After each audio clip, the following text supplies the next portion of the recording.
In this tutorial, I'm going to show you how to restore power plant settings to default in Windows 11 computer.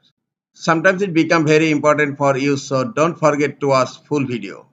To restore power plant settings default, go to search. In search type power plan, click on edit power plan and then click on change advanced power settings. Here you will find an option restore plan defaults. Click on restore plan defaults. Are you sure you want to restore this plan's default settings? Click on yes.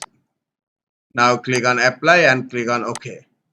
This is the easiest way to restore power plan settings to default in Windows 11 computer.